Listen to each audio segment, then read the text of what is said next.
பயங்கரவாத தடை சட்டத்தை ரத்து செய்யுமாறும் அதற்கு பதிலாக கொண்டுவரப்படும் புதிய சட்டத்தினை நிறுத்துமாறு கோரியும் கவனீர்ப்பு போராட்டம் இன்று யாழ்ப்பாண நகரில் இடம்பெற்றது.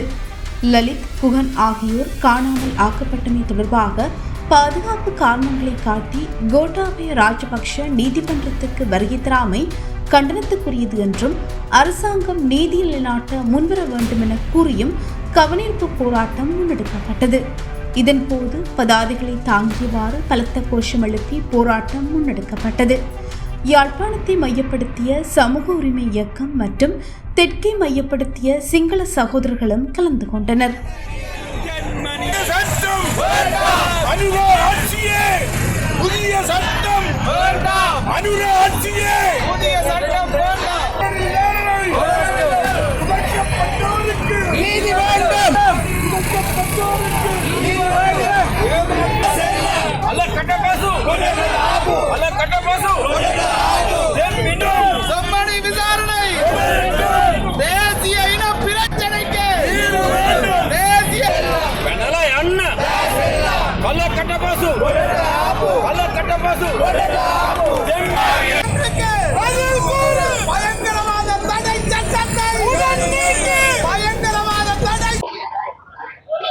என் பேரு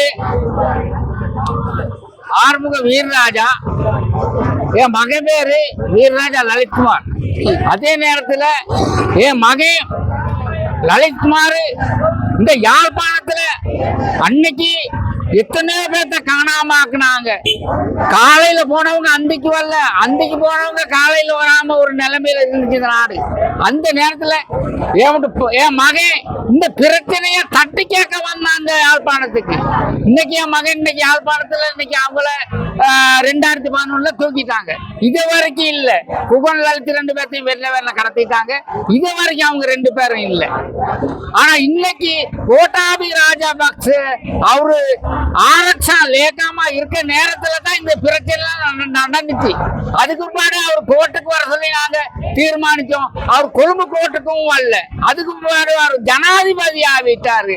ஜனாதிபதி ஆனதுக்கு முன்னாடி அவர் கோர்ட்டுக்கு வரத்துக்கலான்ட்டாரு. இப்ப ஜனாதிபதியும் இல்ல. இப்ப அவர் கோர்ட்டுக்கு வரலாம் தானே.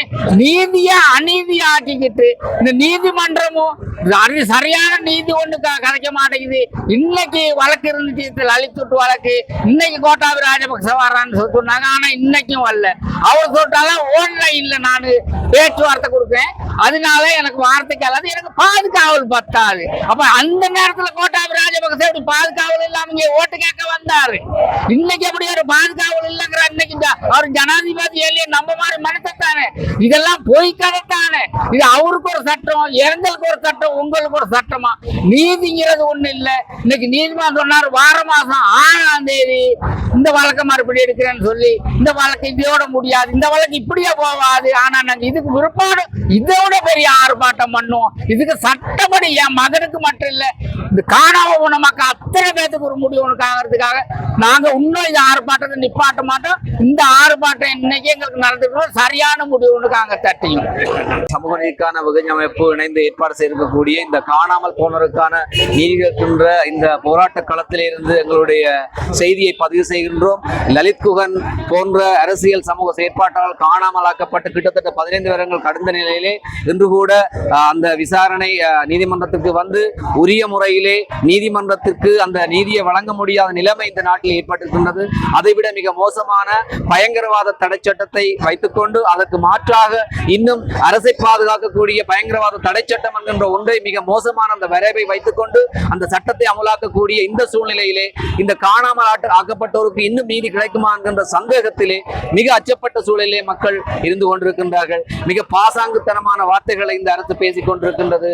மிக பூச்சாண்டி காட்டும் தனமாக மக்களை ஏமாற்றிக் கொண்டிருக்கின்ற நிலைமையிலே நாங்கள் இந்த களத்திலே நீதி கோருகின்றோம். உடனடியாக மிக விரைவாக காணாமல் ஆக்கப்பட்ட உறவுகளின் கண்ணீருக்கும் அவர்களுடைய அந்த குரல்களுக்கும் இந்த அரசு செவிசாய்க்க வேண்டும்.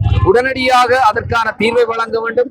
அதே நேரம் கடந்த கால அரசுகள் ஏமாற்றியது போன்றே இந்த அரசும் நியாயங்களை வழங்கும், நீதியை வழங்கும் ஒரு புதிய பாதையில் செல்லும் என்ற நோக்கிலே இந்த அரசை மக்கள் தெரிவு செய்தார்கள். ஆனால் இந்த அரசும் அதே போக்கில் கடந்த கால அரசுகள் என்ன விடயங்களை செய்தார்களோ அதை வேற ஒரு வடிவத்திலே இங்கே நிலைநிறுத்த முற்படுகின்றன. மக்கள் ஏமாற்றப்படுகின்றார்கள், காணாமலாக்கப்பட்டவர்கள் ஏமாற்றப்படுகிறார்கள். அதே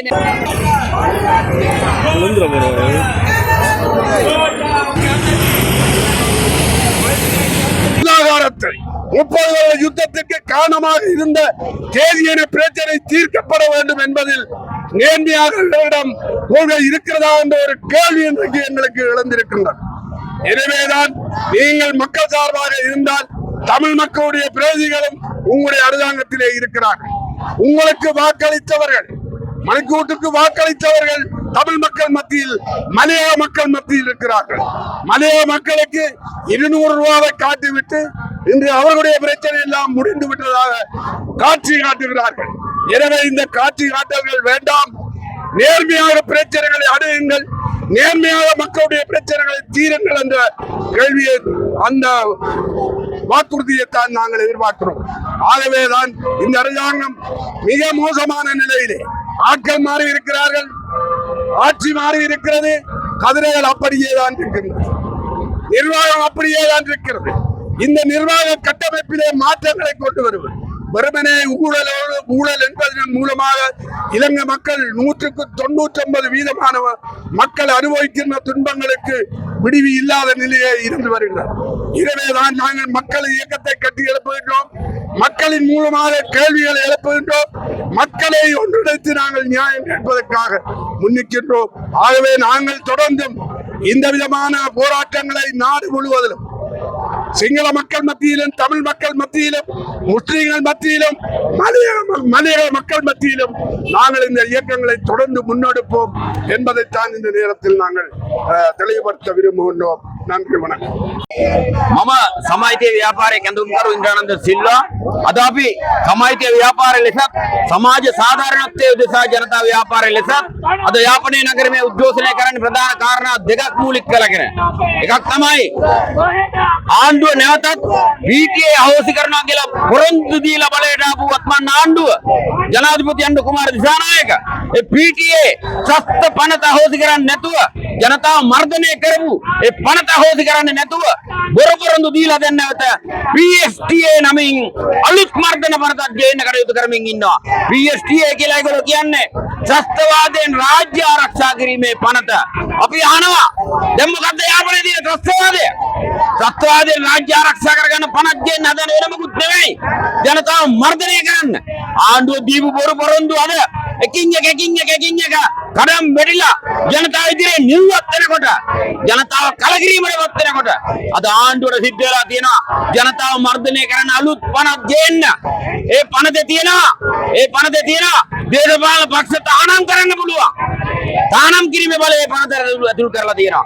ඒ විතරක් නෙවෙයි, ඒ පනතේ තියෙනවා රාජ්‍ය තවත් රාජ්‍යයක් එක ගිවිසුමක් අත්සන් කෙරුවොත් ඒ ගිවිසුම ප්‍රශ්න කරන කෙනෙක් ත්‍රස්තවාදියෙක් ලෙස නිර්වචනය කරන්න පුළුවන්.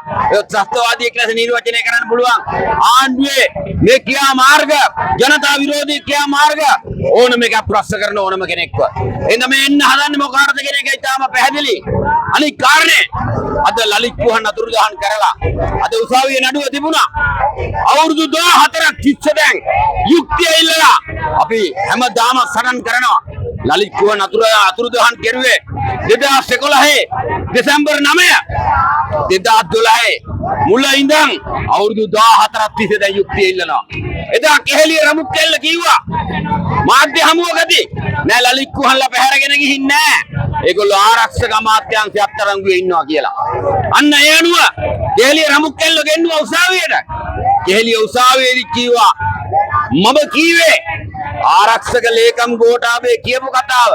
ඔහු මට කිව්වා ඔවුන් දෙන්න පැහැරගෙන ගිහින් අත්අඩංගුවේ ඉන්නවා කියලා. එන අවුරුදු 14ක පස්සේ අපි අහන්නේ කො අත්අඩංගුවේ ඉන්නවා කියපු මිනිස්සු කො දහස් ගණන් අතුරුදහන් කරපු ගෝඨාභයලා අදටත් අධිකරණයේ මග අරිනවා. දැන් අධිකරණයේ දීලා තියෙනවා තීන්දුවක්. මහේස්ත්‍රාත්වරයට තමයි බලය තියෙන්නේ. ගෝඨාභය අධිකරණයට ගෙන්නනවාද? ගෝඨාභය කියන ඔන්ලයින් දෙන්නල්ලු සාක්ෂි සාමාන්‍ය මිනිහෙකුට එහෙම පුළුවන්ද? ගෝඨාභය කොළඹ පුරා අර ඇවිදින මන්තිරවල ඇවිදිනවා. උත්සවයට යනවා. ඒතකොට ආරක්ෂාව කොහොමද? යාපනයේ ආවොත් විතරද ගෝඨාගේ ආරක්ෂාව නැති වෙන්නේ? එහෙනම් අපි තා පැහැදිලිව රටේ ජනාධිපතිට ආණ්ඩුවටත් මතක් කරනවා. ජනතාව මර්ධනය කරපු ඒ මිනි මරුවෝ කෙම්මිනි වල සමුව මිනි වලවල් ගොඩ ගහලා මේ උතුර ජනතාව පොඩි ළමයි වලදාපු මේ මිනි මරුවෝ ටික අදටත් යහතින් උන් අදටත් උසාවියට කට්ටි මනිනවා. හැබැයි උන්ට විරුද්ධව මොනවත් නැහැ. උන්ට විරුද්ධව නීතිය නැහැ. ඒ හින්දා ඊටාම අවාසනාවන්ත තත්ත්වයක්. මූ ජනතාව ගෙදර එව්වේ ගෝඨා. හැබැයි ගෙදර ආපු ගෝඨා අදටත් යාපනයේ එන්නේ නැහැ. අධිකරණ නියෝග නොසලකා හරිනවා. වෙන සාමාන්‍ය මිනිහෙක් අධිකරණ නියෝග නොසලකා හරියොත් මොකද වෙන්නේ? එයා හිරගෙදර. ගෝඨලා තාමත් ජොගින් පාත් යනවා. එහෙ සම්දර්ශන කරනවා. හැබැයි අධිකරණයට එන්නේ නැහැ. එහෙනම් අපි අලුත් ආණ්ඩුවට ජනාධිපති අනුරට කියනවා. ඕගොල්ලෝ යුක්තිය ඉටු කරනවා කියේ මේවද? මෙහෙමද යුක්තිය ඉටු කරන්නේ? ඒ නිසා කරුණා කරලා අතුරුදහන් නුවන්ට යුක්තිය ඉටු කරන්න. ඒකට සාධාරණ ඉටු කරන්න. කෙම්මිනි මිනි වල වර්ෂාවට කියලා වැහුවා. වර්ෂාවෙන් වතුර පෙරලා කියලා වැහුවා. ඒ හින්දා ඒ බොරු ඒවට යුක්තිය ඉටු කරන්න ඕනේ. ඒ වෙනුවෙන් අපි සටන් කරන්න අද මෙතෙන්ට ආවේ. ඒ නිසා අපි කියනවා ආණ්ඩුවර නැවත මේ සෙල්ලම කරන්න හැදුවොත් ජනතාව ඔහෙලගේ මන්දිර වට කරන දවස වැඩි යත නෙවෙයි කියලා අපි අවධාරණයෙන් කියනවා. මම ඉන්ද්‍රාන්ත සිල්වා සමාජීය ව්‍යාපාරයේ කැඳවුම්කරු.